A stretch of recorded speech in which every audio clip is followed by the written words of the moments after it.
The quick brown fox jumps over the lazy dog is a sentence that you've probably seen when choosing a font in a text editor, and that's because it contains every letter of the English alphabet, or in other words, it's a pangram.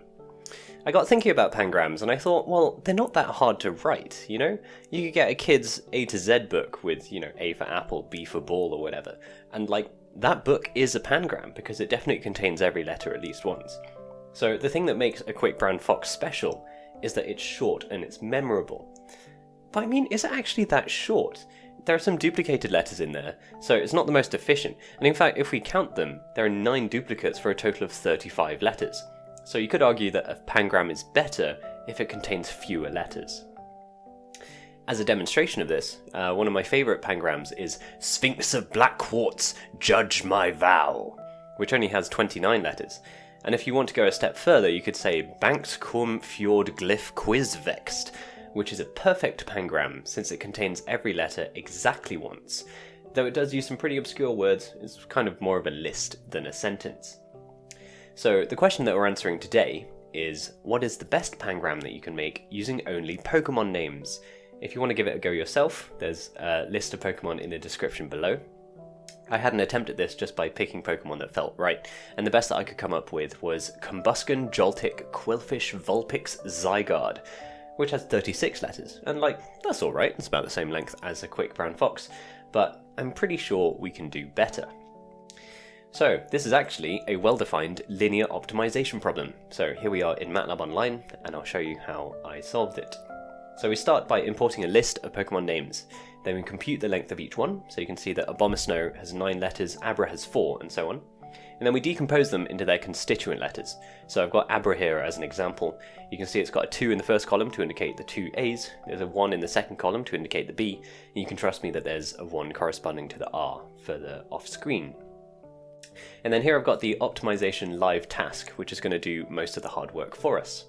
The goal is to get a vector of 1s and 0s corresponding to whether or not that Pokemon's name appears in the pangram. So our objective is linear, and our coefficient vector is word length, which is to say that we want to optimize for the shortest total length of the pangram. We set a lower bound of 0 and an upper bound of 1. Strictly speaking, we don't need an upper bound, since it's never optimal to have a Pokemon's name in there twice, but we may as well. And then we add an integer constraint to say that every word has to appear either fully or not at all. And then, most importantly, we set a linear inequality. This is some matrix multiplication that says that every letter must appear at least once. We just need to be careful with the minus signs.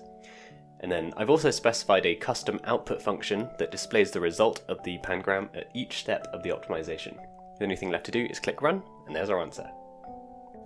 The best possible Pokemon pangram is Jinx, Muck, Pidove, Quillfish, Regice, Zubat at 32 letters total.